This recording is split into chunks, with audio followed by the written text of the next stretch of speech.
Mm-hmm. Mm-hmm. Mm-hmm. Mm-hmm. Mm-hmm.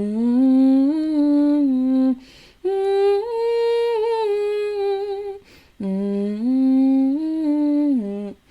Mm-hmm.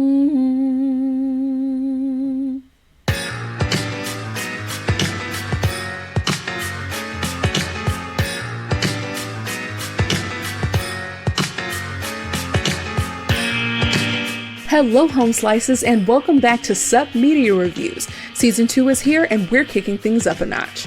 We're diving into music, TV, and movies from over 20 years ago, plus we're kicking off a brand new YouTube series that's going to bring even more fun your way. This season is full of fresh reviews, special guests, and plenty of laughs. Ready to jump in?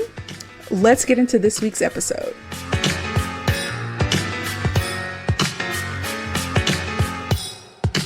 What's up, Home Slices, and welcome back to another winter holiday installment of the Sup Media Reviews podcast. Today's episode is going to be a little unorthodox because we're talking about Harry Potter and the Chamber of Secrets. Now, for most people, this might feel like a Halloween or fall movie, but for me, the Harry Potter series has always reminded me of Christmas. Now, this special installment of the Harry Potter series came out in 2002, and the cozy winter scenes and the warm candlelit Great Hall and the snowy grounds at Hogwarts all feel like chestnuts roasting on an open fire for me. Plus, because I usually have a little extra time off around Christmas, that's when I tend to rewatch the series on an annual basis. So in my head, Harry Potter has some serious holiday vibes. And I know I'm not the only one who feels this way. About 2 years ago, during season 1 of Sup Media Reviews, my sister Arabia joined me to review Harry Potter and the Sorcerer's Stone. So of course, I had to bring her back for the next movie in the series, Harry Potter and the Chamber of Secrets, based on the book by J.K. Rowling, published in 1998. Arabia, say hello again. Hi everyone, I'm back.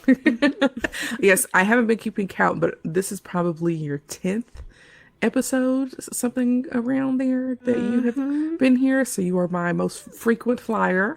Oh yeah, number one.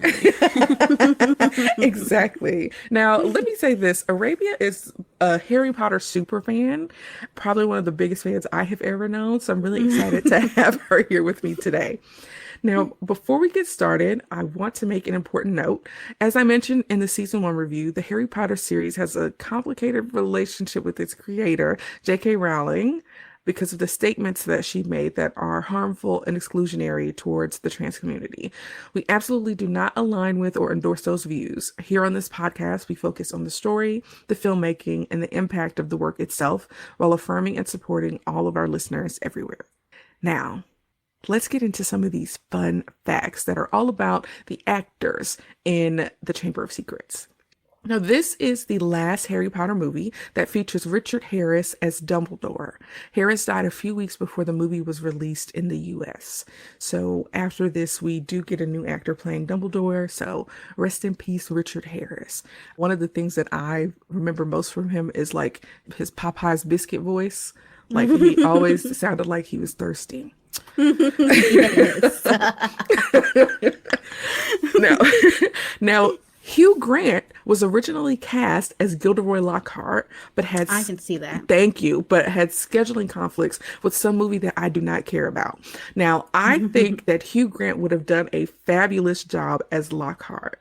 Yes. It was great. So, Arabia, did you know that Kenneth Branagh, I'm probably mispronouncing that, the actor who played Lockhart, used to be married to another Hogwarts professor?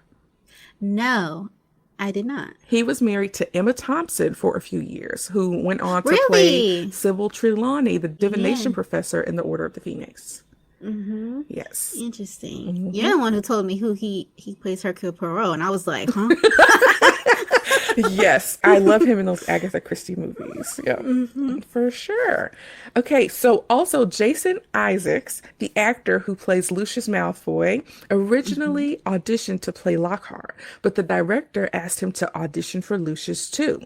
Jason was reluctant because of how similar Lucius was to Captain Hook in Peter Pan for the 2003 version. He almost turned the role down, but his family convinced him to do it. Eventually, Jason leaned in and came up with the concept for Lucius's iconic look, which I think is perfect because Lucius He, is fabulous. yes, he's fabulous. He ate that He role, so I'm did. glad he took it. Yeah. Yes, he did. Jude Law was deemed too young to play Lockhart, but he did go on to play a young Dumbledore in the Fantastic Beasts series.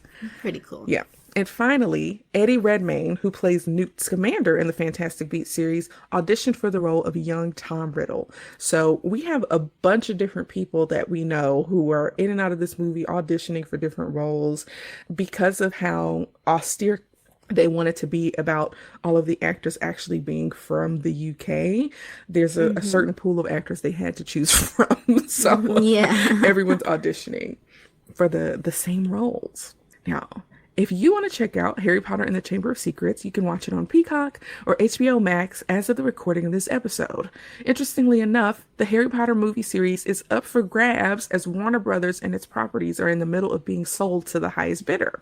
So we'll have to see where this lands in the coming months.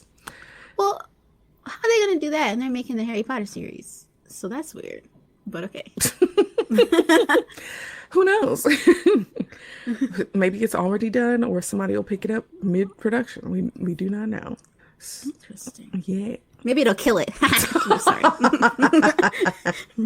That's hilarious. Now, Arabia and I talked last time about how impactful Harry Potter was to each of us and to popular culture overall in the review of the first movie. And this movie is almost 3 hours, so let's just go ahead and dive in. Now, after a long summer away from Hogwarts, Harry is stuck back at Privet Drive with the Dursleys, who are just about as awful as ever. There is a slight upgrade. He does have a room and he's not under the stairs anymore, so he has, a little bit more space. While he's feeling isolated from the wizarding world, he meets an unexpected visitor, Dobby, a house elf who appears in Harry's bedroom with a dire warning. Dobby tells Harry that he must not return to Hogwarts because a dangerous plot is unfolding. In his attempt to protect Harry, Dobby sabotages Harry's life, including intercepting all his mail and causing a disastrous dessert incident that gets Harry locked in his room and basically prevented from going back to school. Fortunately, Ron, Fred, and George Weasley break Harry out using their dad's flying forward Anglia. Harry experiences everyday magical life at their house for the first time at the Burrow, where the Weasley household is chaotic, charming, full of personality. We also get to meet Ginny, and he sees enchanted objects doing tours on their own, which sounds like a dream. I mean, who needs a Roomba? And Mrs. Weasley delivering a legendary scolding to her son, second only to that howler that she sends later. But it's like when you're at your friend's house and they get in trouble and it's awkward. That's that was funny to me. Now, I think this is my favorite way that he gets to Hogwarts. Like, I really liked the third movie with the Nightbloods, but them coming to get him in a flying car and bringing him out was just like iconic. And I was like, this is amazing. Yes. And I realized the older I get, the more I hate the Dursleys and their treatment of Harry. Sometimes it's just I can't almost even watch it because it makes me so angry. Yeah. But go on. Yes, very abusive. Yes. So after a night or so at the Weasley house, the group travels to Diagon Alley for school shopping, where a few key figures appear after a Floo powder incident. We meet Gilderoy Lockhart, who is a glamorous, self-obsessed celebrity who announces himself as the new Defense Against the Dark Arts teacher. We also meet Lucius Malfoy, an elitist, cruel, and openly disdainful person towards the Weasleys and anyone he considers beneath him. Now, when it's time to return to Hogwarts, Harry and Ron find themselves mysteriously blocked from entering platform 9 3/4. They resort to flying the Ford to school, attracting the attention of several muggles and ultimately crashing into the violent Whomping Willow, which destroys Ron's wand and sends the car fleeing into the Forbidden Forest because now the car is for those streets. Yes, he's done with their crap. Yes, absolutely. Now, Arabia, let's start by talking about some of these new characters that we're meeting for the first time. We have Dobby, we have Gilderoy Lockhart, and we have Lucius Malfoy. What do you think of these three new guys? Okay, Dobby is my second favorite character, and unfortunately, spoiler, all my favorite characters died. It's Oh, tragic. I dang. don't know. I went through a lot, but he's my favorite, and I was like, I love Dobby so much, even though he was very mischievous in Hmm. this. Finally seeing Malfoy's dad, it was like, yeah, I can. This tracks. So, because Malfoy's like, I'm gonna tell my dad all the time, Hmm. and you're like, oh, this is him with his long, bust down blonde Yes. hair and his Do you cane, think Lucius and is a Karen? Does he come across as a? absolutely. Okay. He's a male Karen, of course. That's Yeah. funny. Yeah. And Lockhart, I'm just like, all right, this is our second Defense Against the Dark Arts teacher, which probably ain't gonna go well. And he already is a clown. So let's see Yes. what happens. Yes. Yes. For me, I think Dobby is like benevolently ruining Harry's life. Yeah. We learn a little bit about the house elf situation and where they fall in the wizarding world hierarchy. And it's Hmm. basically slavery. Ooh. Pretty much. Yeah. Also, Dobby has some internalized oppression and like punishes himself for intrusive thoughts like having Yeah. self-esteem or Yeah. Or or realizing he shouldn't put up with that crap. exactly, or like speaking about his masters in a truthful Hmm. manner. Also, like when my dog Bo holds his ears a certain way, he kind of looks like Dobby. It's That's funny. cute. But yeah, Gilderoy is a butthole, but for right now, Yeah. he's harmless. For now.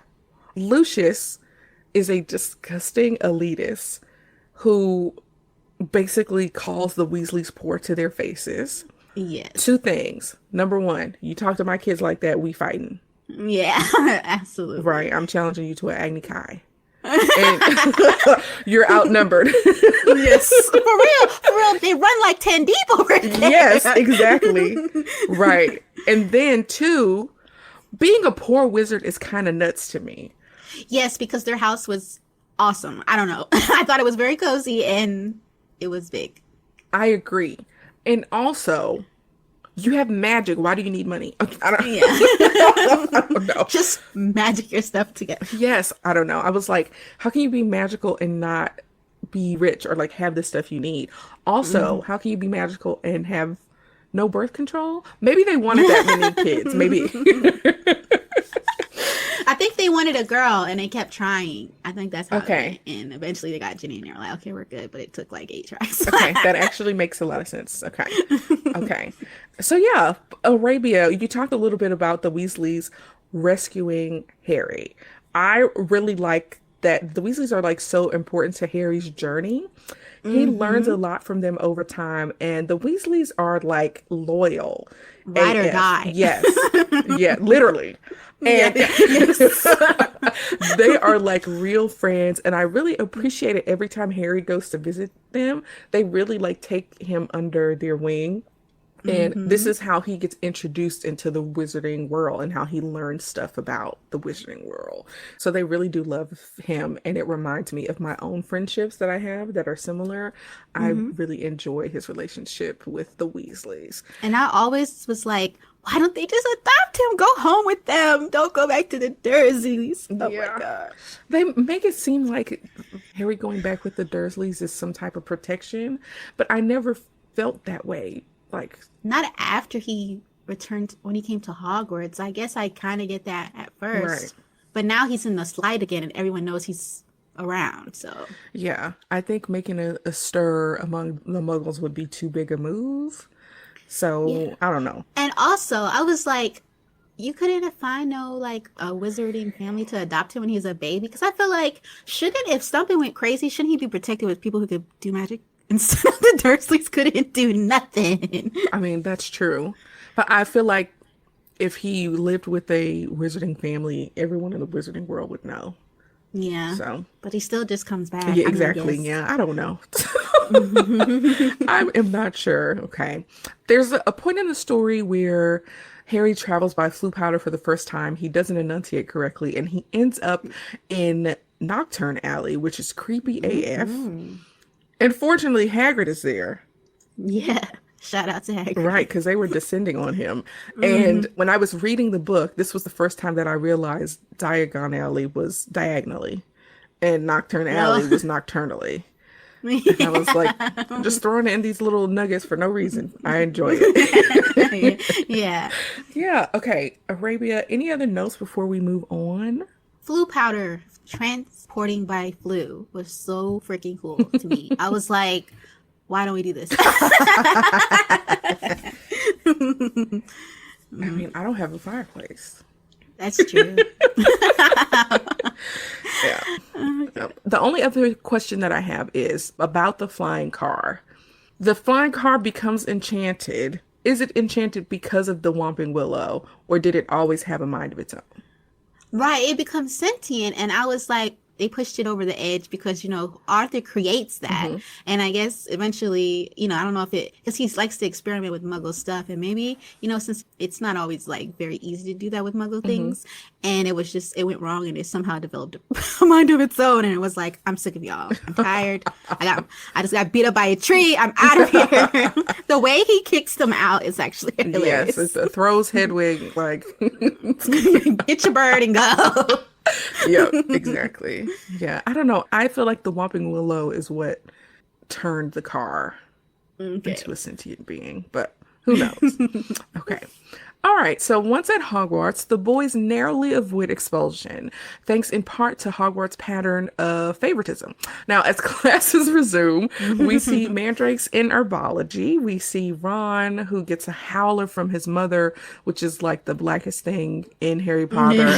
We see that Lockhart proves himself spectacularly incompetent by unleashing Cornish pixies on the students.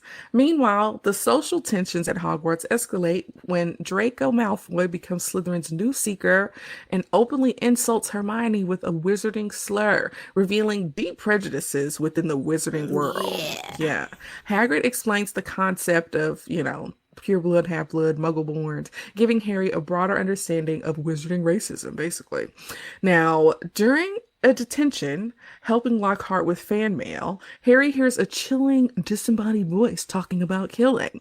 Following it into the corridor, he discovers spiders fleeing the scene and a horrifying message written in blood. The Chamber of Secrets has been opened. Enemies of the air, beware. Filch's cat, Mrs. Norris, has been petrified, and chaos basically erupts, okay? But Harry refuses to tell the teachers that he's hearing voices in the walls. I don't blame him, because they're going to be like, huh? Yeah. What's he talking about here? What's going on now? It wouldn't have made sense if you told them right now anyway.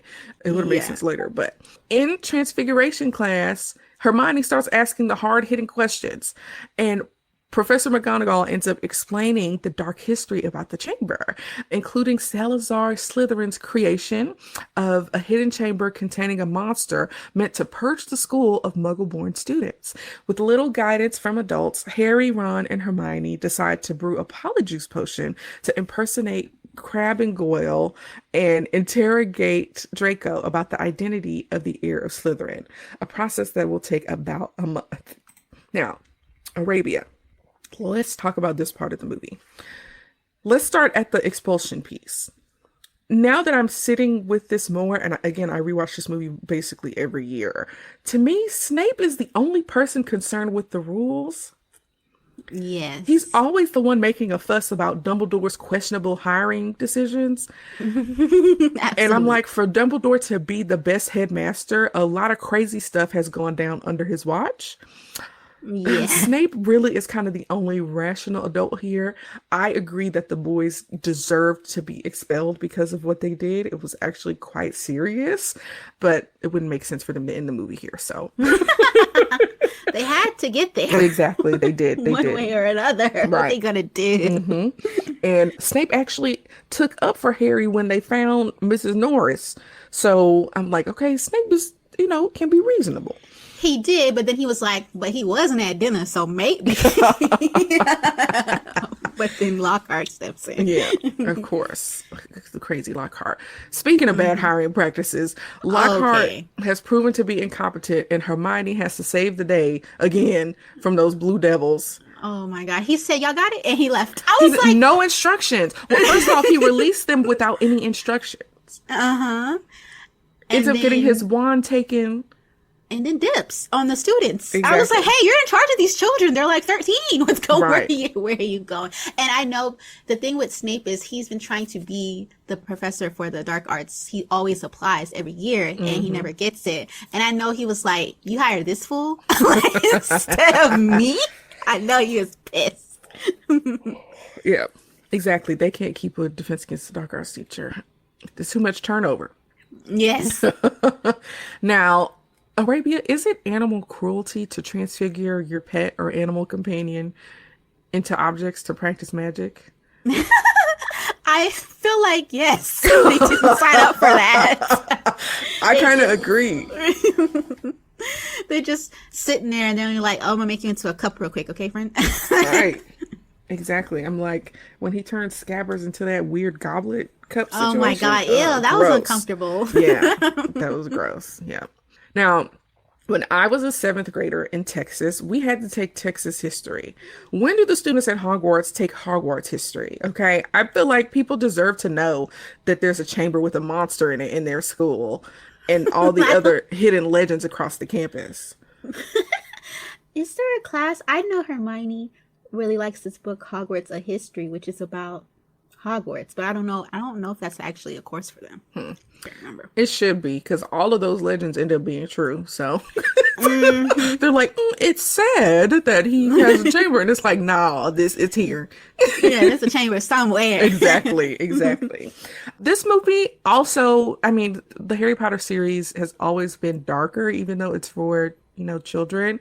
But this movie gets into themes of prejudice and magical racism with the introduction, or, magical eugenics, dang, with the introduction of mudbloods, which is like basically the wizarding N-word, and house elves. We learn about Slytherin's magical racism and purging agenda, and the things in this movie are already starting to get darker, than... Yeah, this is really the last one that's lighthearted, even though that starts happening. But after this one, shit hits the fan. Yep, for sure. Also, I guess I'll point out about Ron's broken wand and how it's been messing up quite a bit in this movie. They ain't got wand mending somewhere. That's what I was about to say. I was like, you probably can't get to Ollivanders. Where are the lender wands? Like, there should be an extra wand laying around somewhere. For real, it's a school full of children who are learning magic. They gonna break their wands. Yeah, it's gonna happen. They should have a little room you go to. Like, okay, send your wand over there, and you can take this temporary wand while we fix it. Right, exactly. Wand rehab, lender wand. Yeah, lender wand. Great. Anything else before we move on? No, let's keep it pushing. Okay. Now, the middle of the movie kicks off with this intense Quidditch match where a rogue... Oh, okay. I'm sorry. One thing. Them slugs. Gross. That was disgusting. That was disgusting. Gross. Woo! They really... Oh, gosh. I wonder how they got that to look so... I don't know if they animated that or he really had something in his mouth, but that was awful. And I was like... Eat slugs. I pointed to my boyfriend, but it didn't work. Yeah, that's super gross. Ugh. Yeah. Okay.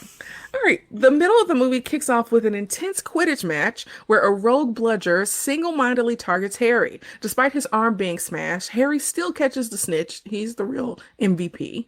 But Gilderoy Lockhart's attempt to heal him leaves Harry boneless like wings. I hate that. And Harry is forced to regrow them in the infirmary.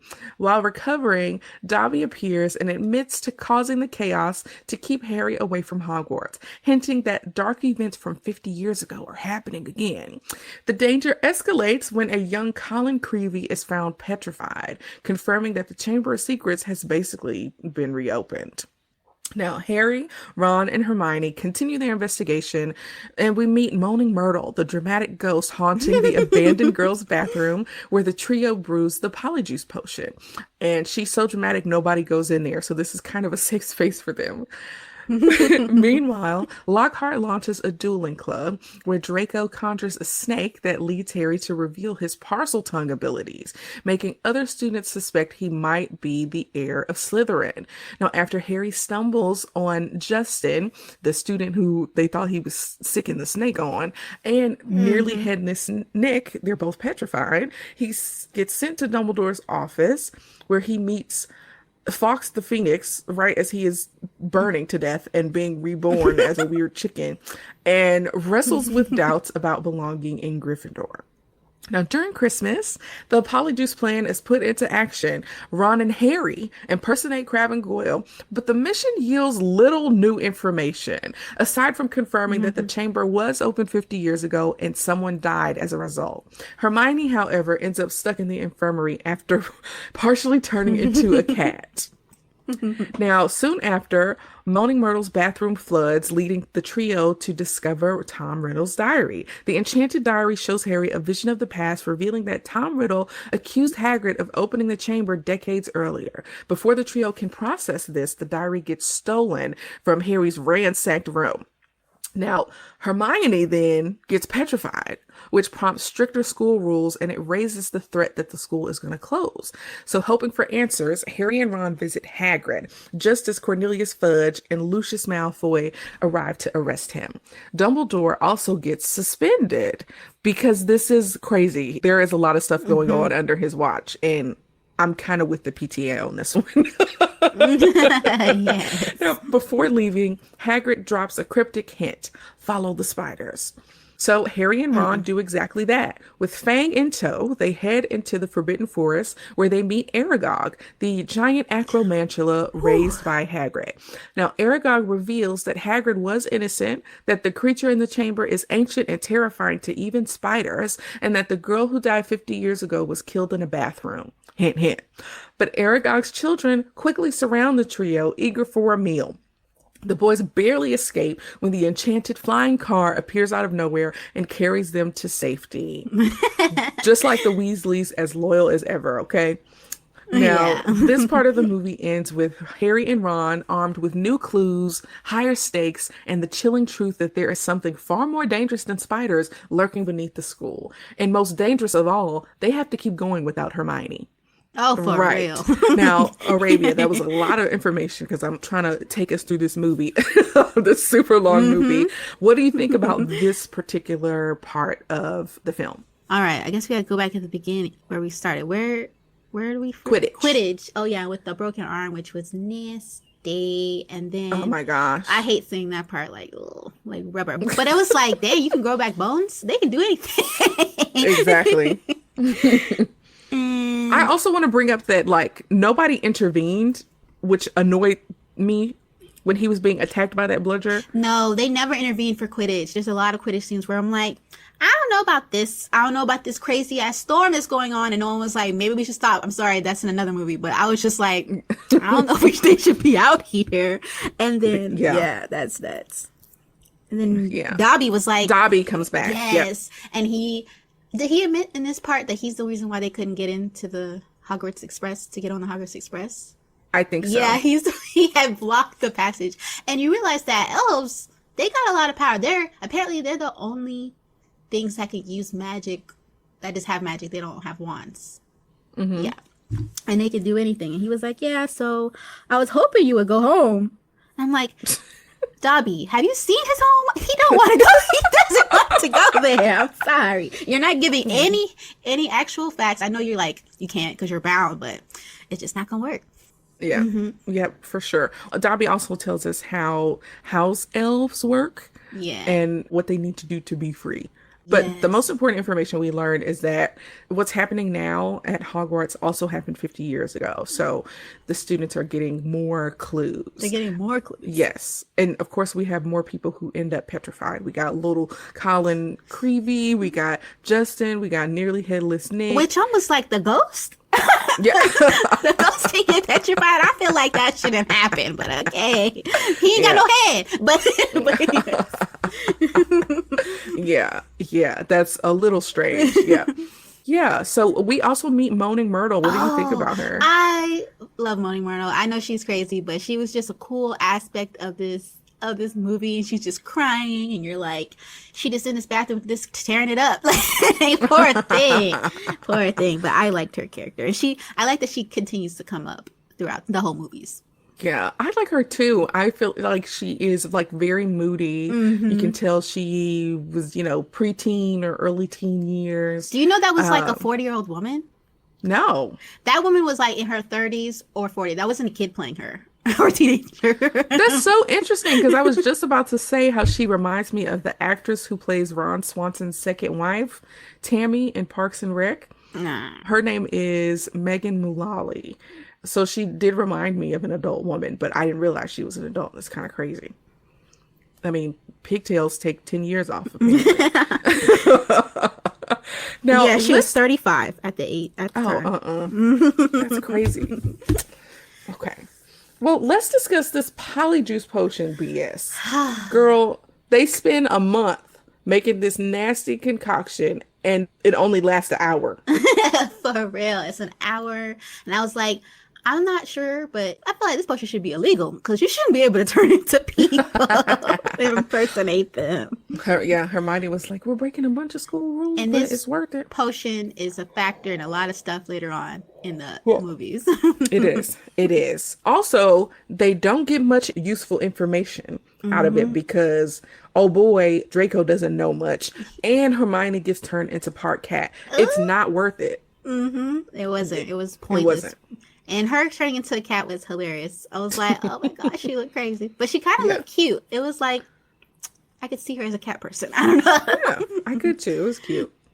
Yeah. Okay. So we do get a chance to see Hogwarts Christmas vibes, which again are always lovely and cozy. Magical. I always love seeing that. Let's talk about the diary.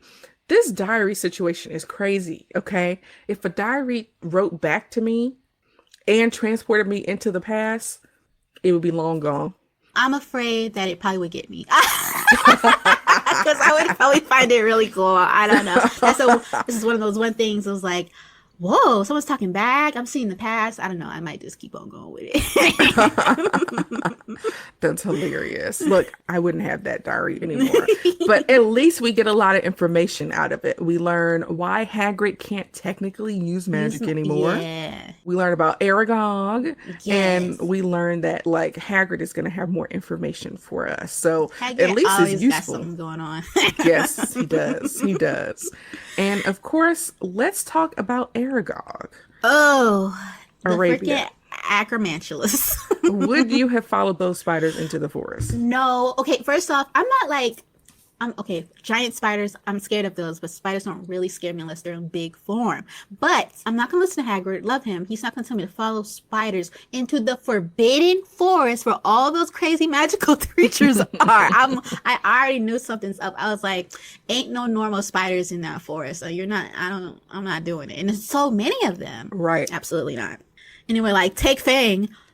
Fang was a regular old dog. What is he gonna do? And Hagrid called him a coward in the first movie. Oh, yeah. I wouldn't have followed those spiders, not even with Fang. Okay. Now, fun fact, Fang is played by a Neapolitan Mastiff, but in the books, Fang is a boarhound, which is pretty much a Great Dane. I think the Mastiff actually is a better fit for the story. Now, Ron is the only rational person here because Harry is so into getting these answers that he does not see that they're being surrounded. These giant spiders are 8-legged freaks, okay? But at least Aragog is helpful, all right? We know. Like a second. He's like, here's the information, but I'm gonna let them eat you. Real quick. Exactly. We do learn that Hagrid is innocent and that the creature in the chamber is scary to even spiders. And I was like, oh, y'all are giant. Y'all are scared of something? That's not looking too good for us. Exactly. And we also learned the first victim 50 years ago died in a bathroom. And let me tell you, that flying car might be for the streets, okay? But she is loyal, okay? Unlike Aragog. Oh, because Aragog is like, we don't eat Hagrid, okay? But we'll eat you. Yes, you look pretty tasty. Right. Which is nuts. Why'd you tell me this information and be like, yeah, you're not going to use it because we're going to try to snack you up real quick. He was trying to keep them there long enough for the kids to come to the dinner table. The kids. Jesus. His family is talking about rolling deep. That family was huge. I remember. Go ahead. I was going to say my youngest sister was terrified of spiders when she was little. And anytime I was watching Harry Potter and this part would come on, I'd be like, hey, come downstairs or come in my room. And I would scare her with it. That is not nice. Yeah. This part of the movie, I'm like, this By this time, I was a preteen-ish when this movie came out. And I'm trying Hmm. to remember if this part actually was scary. I feel like this part is like really creepy for kids. When you first see Aragog, when he comes out that little cave, I was like, oh, whoa! I was not expecting a giant. I knew something was gonna be out here, but that spider is freaking huge. Yeah, yeah. And then playing Hogwarts Legacy and being able to fight them Hmm. was pretty cool. And it was like, apparently some people don't. I think you can turn the spiders off in that game, or there's an option in the game where you don't have to see the spiders, and because people are scared of them. And I was like, oh Oh, wow. Hmm. that's interesting. Okay. Yeah, I do hate fighting them. They're annoying. they're annoying. But it was cool that they were in the game. Yeah, yeah, I agree. Now, back in the infirmary, Harry and Ron discovered that Hermione was petrified while holding a page identifying the creature as a basilisk, a giant serpent that kills by direct eye contact. Now, everyone survived because they only saw it indirectly, like through a camera, a reflection, Hmm. a ghost, a mirror. They ended up not Hmm. dying. They realized that the basilisk travels through the castle's plumbing and that Moaning Myrtle was the girl who died 50 years earlier, meaning the entrance to the chamber is probably in her bathroom. Now, Hmm. things really hit the fan when Ginny Weasley is taken into the chamber. The teachers are like, hey, Gilderoy, you've been talking all that noise about knowing where the Chamber of Secrets, like the entrance is. It's time for you to go rescue Jenny. And he's like, okay, let me get ready. And so Harry and Ron try to, go and give him the information they know, but they find that he's preparing to flee. He's packing up. So basically, at wand point, they force him to join them as they confront Myrtle and locate the chamber's entrance. Harry opens the sink using parcel tongue, and all three slide down into the tunnels. Lockhart does some fake out and ends up stealing Ron's broken wand and attempts to use a memory charm, which backfires and erases his own memory and also causes a collapse in the tunnels that separate Harry from Ron and Lockhart.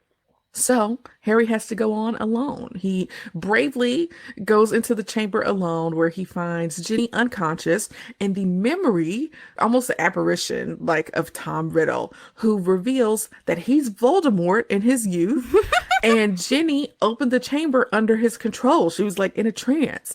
And we find out his true plan. He doesn't care about purging the school of Muggleborns anymore. He wants to restore himself and kill Harry. That's his target. When Harry declares loyalty to Dumbledore, Fawkes the Phoenix arrives with the sorting hat, and we like, what we gonna do with this?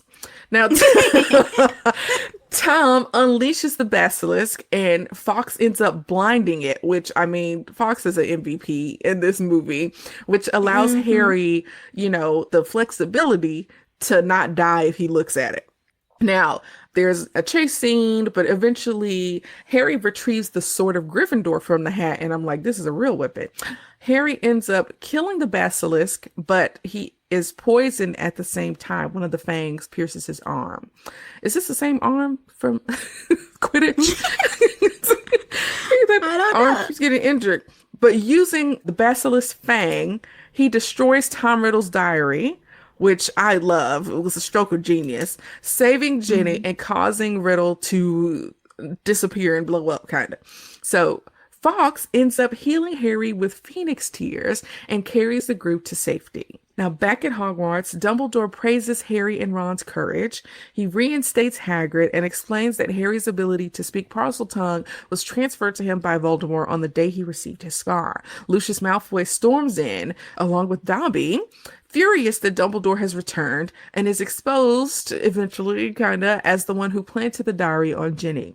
With some clever maneuvering, Harry tricks Lucius into freeing Dobby, who intervenes when Lucius tries to strike Harry.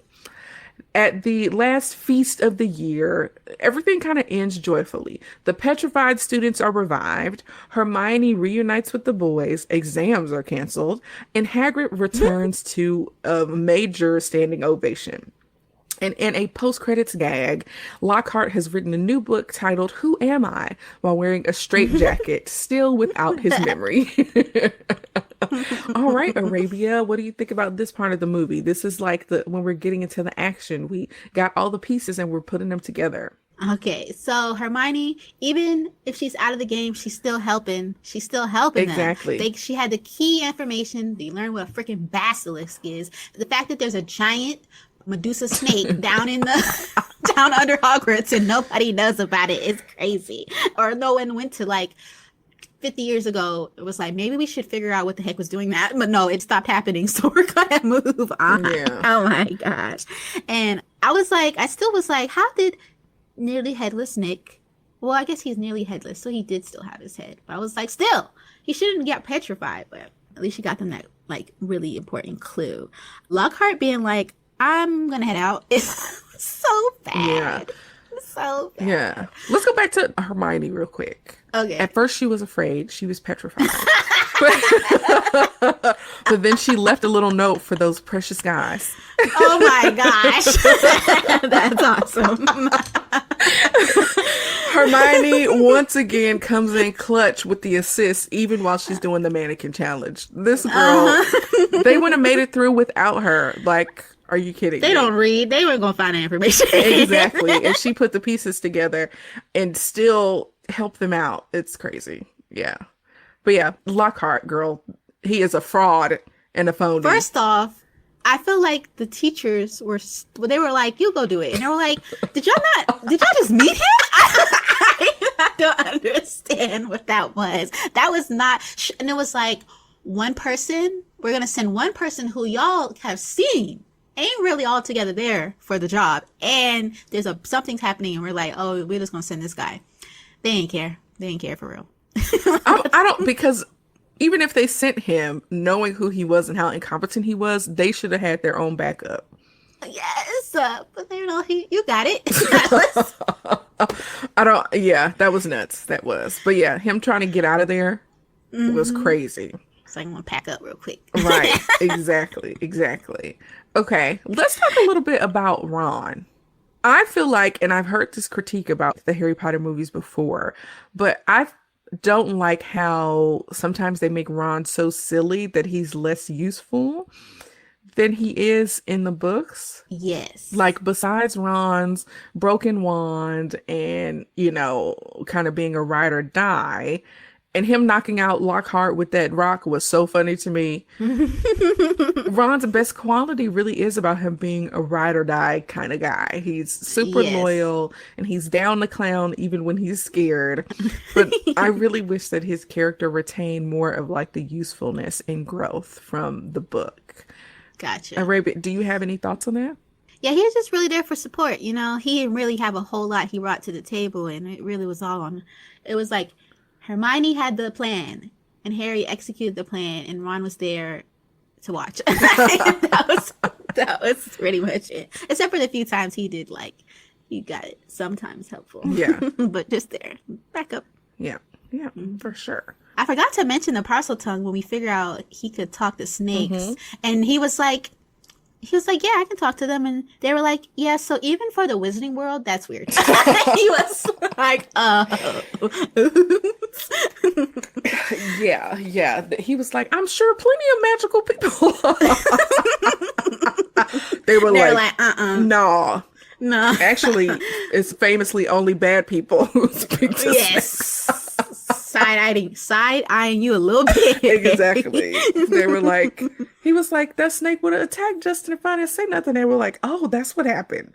Because it didn't look like it. We thought you were egging it on. Yeah. That's nuts. Let's talk about Tom Riddle. He's low-key kind of cute. Oh, no, that actor was cute. Yeah. Yeah, that actor was. I like that cast. Yeah. Yo, him being Voldemort blew my mind. When I was a kid and watching it, I was like, oh, this guy doesn't quit. He's not. This is his past self who's trying to come back and kill Harry. It's a crazy setup. It was like, because, last time it was actually Voldemort. He wasn't completely back. But this time, he, even in his youth, even and he doesn't exist anymore, was still like, Harry's my op. I'm going for him. Exactly. He's like, how could a little boy, survive a Butterbeer? And and Harry is like, why do you care? Like, I was after your time. And he's like, nah, I'm Lord Voldemort. Guess who I am? Right.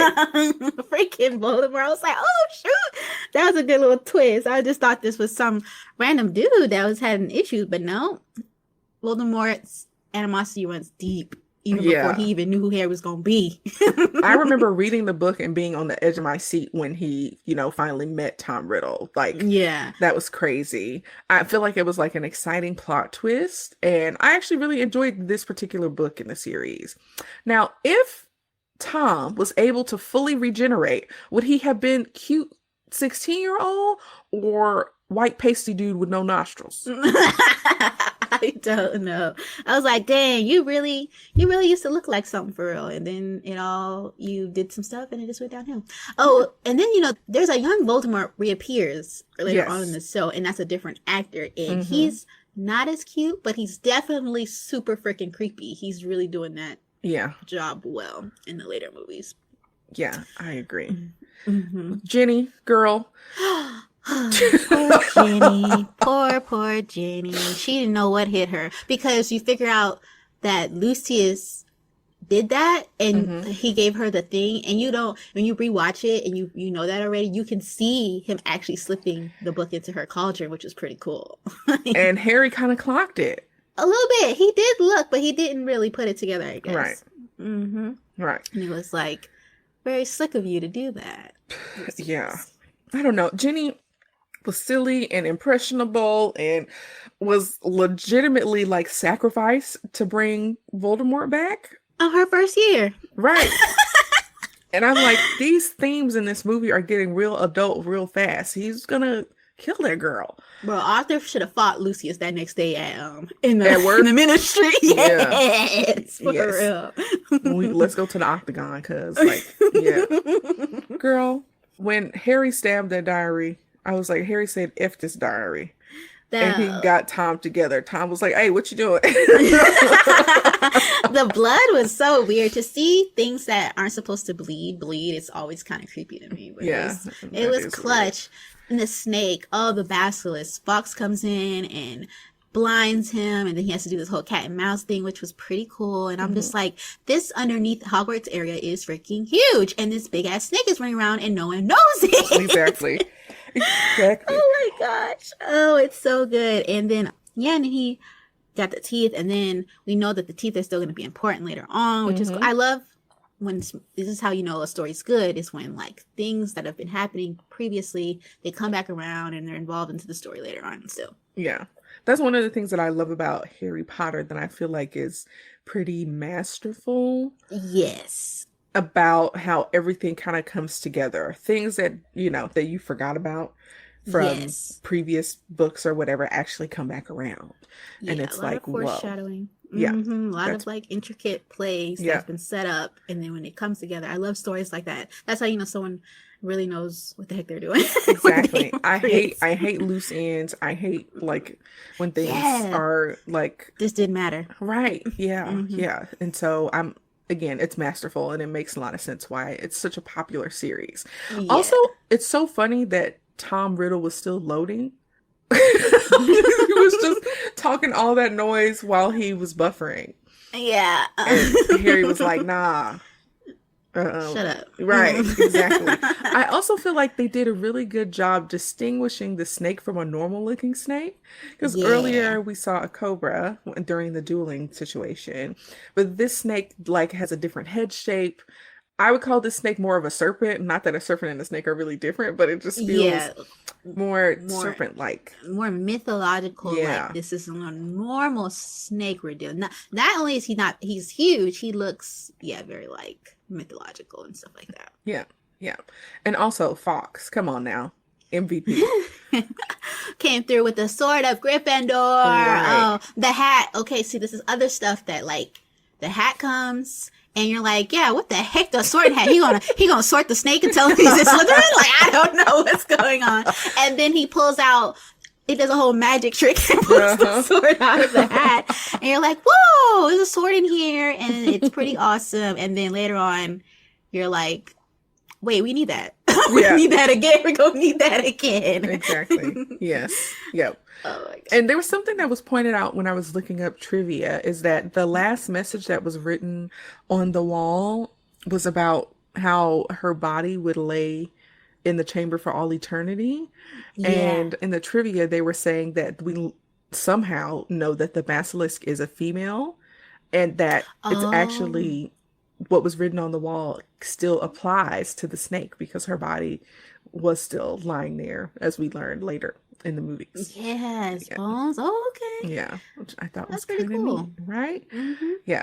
I also like that like Harry realizes that even though he has some similarities to Voldemort, that Dumbledore points out that he's different because of the choices that he makes. Yes, it's all about what you choose and where, like, what you want for yourself. For real. Exactly. And I think Yeah. that's a really good lesson for all of us. Mhm. Also, Harry tricking Lucius into freeing Dobby. Brilliant. Exactly. It was brilliant. I was like, dang, this a little bit.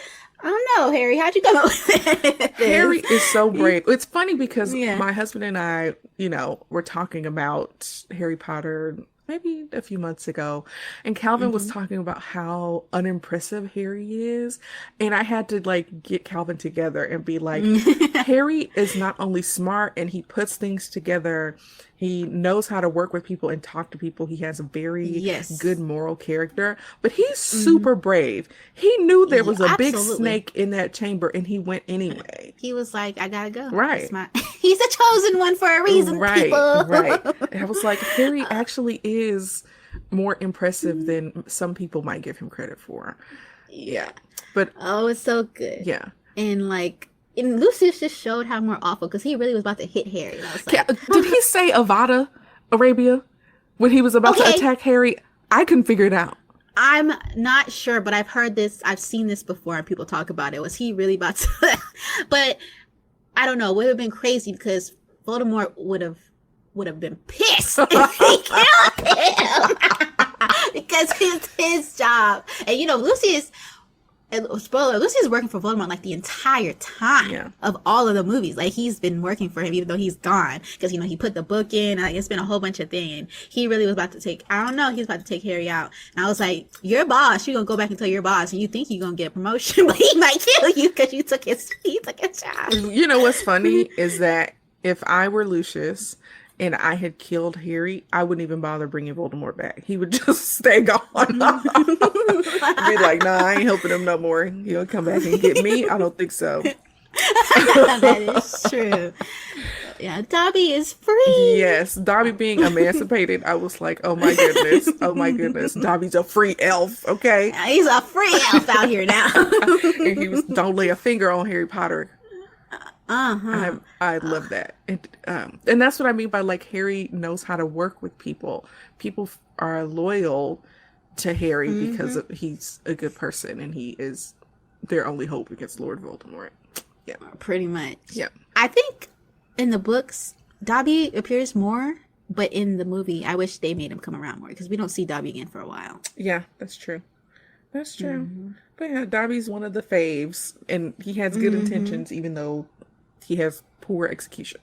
He tried his best. He did. Now, lastly, now that Hagrid is a part of the Innocence Project, did he get his magic back?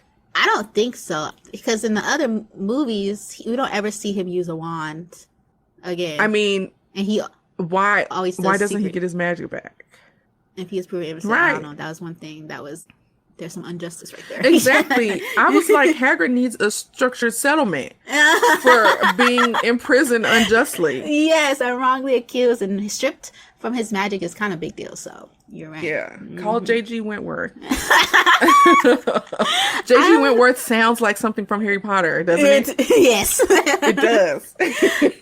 I really like the end scene when Harry and Ron and Hermione reunite and they look so happy to see her. Yeah, and that's Hagrid sweet. comes and everybody cheers. And I think Slytherin's table was like, okay.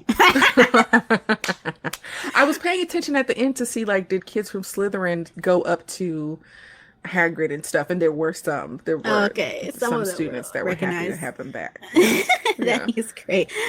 yeah. Yeah, it was a nice ending. See, exams getting closed. I mean, it's canceled. I would be like, Harry, run this back next year. I don't want to. I don't want to do no All testing. right, ain't nobody got time for that. Yeah, that's hilarious.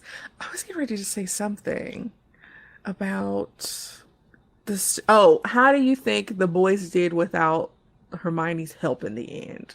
I mean, they did a decent job. Honestly, it was Harry because Ron gets they get Separated. separated, and he pretty Hmm. much got to play babysitter, and he's just chilling, and so it's really Harry in the end. So they held their own, but it's mainly on Harry, and Ron was just there to watch. He was just watching through the wall the I whole. mean, to be fair, the chess match was very important in the Oh first yeah, yeah, yeah. in the He first did, movie. and he has his other moments later on in the He in does. the movies. It's just not as much. He's just the Yeah. sideline a little bit. Yeah, just a little bit. Okay. Lockhart, the cutscene was pretty good. Like it's what you get, man. You should have. You shouldn't have been the way you were, and now you don't know who you are. Exactly. Who am I? He deserves it. Appropriating other people's stories. Like, Freaking fraud. right. Exactly. Now, at the end of every review, we ask if the movie is worth a rewatch and if it holds up today. Arabia, what do you think? Oh, absolutely. Holds up. It's a total rewatch. It's still live, and it's still alive out here in the media. They're still doing stuff for it. Even the actors are still doing stuff for it, and that's yeah, absolutely. Yeah, for sure. So for me, I agree Yeah. with you. I think it for sure holds up and it's definitely worth a rewatch. I feel like the graphics in this movie are a step up from the first movie, which Yeah. I have critiqued as being kind of cartoonish, especially when it comes to Quidditch. The actors, of course, are all great, and it's kind of a timeless story that explores some mature themes despite, featuring children. We get introduced to the idea of prejudice and elitism and discrimination, but there are also really good lessons about acceptance and loyalty and doing the right Yeah. thing. I think this movie really does build on the story from the first film, and we have all the, actors that we love that are returning, and we meet a few new people. And I feel like this story, in a really clever way unveils like a mystery because we're trying to figure out what is going on at this school, who's attacking the Yeah. students. I feel like it's still done in a way that is accessible to children. And so Yeah. I feel like this movie is definitely worth a rewatch. And I literally rewatch it around Christmas time, like the whole series of movies every year. They're still engaging, they're still amazing, and they have these timeless themes that make us go back year after year. Absolutely. And it has this really good way. It's just almost kind of confusing. It's like, it's still for kids and still magical. But when you really look at it, you're like, this is pretty dark. Yes. This stuff. But it doesn't like, you're not sitting through it and you're like, oh gosh. But like, unless you just really think about, you really think about it, they really they still keep the magical side and the light stuff going. Yeah. So you don't really harp on it. Yeah. I feel like it's maybe like Home Alone in that way a little bit. Like Yeah. Home Alone is actually a pretty serious situation. A young child being left home alone over the holidays with criminals trying to chase and attack this child, but Pretty there's still much. like fun and levity Yeah. and yeah, similar to that. Serious situations just smooth it over with Christmas. I will say the last two movies though is pretty much Yeah. serious. But you're old. Well, kids. Well, not if you watch it now, but like when you were watching it come out, you're older and you grew with it and you got more understanding. Because on the last two, there was like only very few and far between, like light moments. The rest of a it- laugh per movie. Yes, Like one and laugh. and then it was serious and time to get to work Yeah. and survive. Yeah. Yeah. Yeah, it was Sirius Black. Yeah. Yeah. Okay, cool. Arabia, any final thoughts before we move on to the ratings? I just love this movie so much. This one, I've seen the first two a lot. These are the only two that they used to actually play on Disney Channel. They didn't play any of the other ones for some reason, but they would only play these two. And that's why I think I've probably seen these two the most because were on Disney Channel a lot. And even though the third one, see you next year, that one's my favorite. That's my favorite one. That was my favorite book, the third one. Okay. Yeah. But they probably didn't play the third and after because of how much darker it gets moving forward. Yeah. Also, the first two movies were directed by the same person, Chris Columbus. Yes. So it's possible that had something to do with it too. Yeah. And that's why I was also like, when they recasted Dumbledore, it made sense. It worked with the movie because the first guy he's whimsical and he's more light, even though I think that's how he is even throughout the whole book, and he's way more serious than he is in the books when they change him again. But I liked it because it just fit the tone of the shift of the movies. I think that makes sense. Okay. All right. Well, let's talk about these ratings. Arabia, can you guess what the critics and audience rated Harry Potter and the Chamber of Secrets on Rotten Tomatoes? 84. For both? Okay. Critics is, you know what? I'm going to say for both. Okay. Around the same for the both. Okay. That's about right. The critics gave it 82% and the audience gave it 80%. Now, oh, wow. I'm a little surprised to see that the critics rated it higher, but I feel like this movie targeted children, and it's unlikely that the people who rated this were children at the time of the release of the film. So for me, I would give this movie like a 95. Arabia, what about you? I'm in there in the 90s, high 90s, 95. I'm going to give the third one 100. That movie was very good. I enjoyed it. So we will be back to review that one. I actually really love that one. And who doesn't love Gary Oldman? Oh my gosh. All right, exactly. Well, thank you all for listening to our review of Harry Potter and the Chamber of Secrets here at Sup Media Reviews. I want to say a special thank you to my sister and Harry Potter superfan, Arabia, for joining me today. Arabia, did you have as much fun as I did? Of course. I'm always down to talk about Harry Potter. They're lucky it's this short. It could have been way longer, but I kept it in. and I'm glad thank you for having me, and I'm welcome to come back anytime. Yeah, for sure. I'm so happy we got a chance to talk about this film in detail. Listeners, let me know what you think about this movie. Does it hold up for you? Did you rewatch it recently? Do you agree with the Rotten Tomatoes ratings? Share your thoughts on our social media pages on Facebook, Instagram, YouTube, and Pinterest. And now we're on TikTok. Next week, tune in to hear me and a special guest review A Charlie Brown Christmas for its 60th anniversary. You don't want to miss it. Peace out. Bye. Thanks so much for tuning into this episode of Sup Media Reviews. New episodes drop just about every week, and our brand new YouTube series is coming your way. So make sure you follow us on YouTube, Instagram, Pinterest, and Facebook so you never miss a thing. Got a movie, album, or show you think we should review? Send it our way. Until next time, keep watching, keep listening, and just chill. Till the next episode.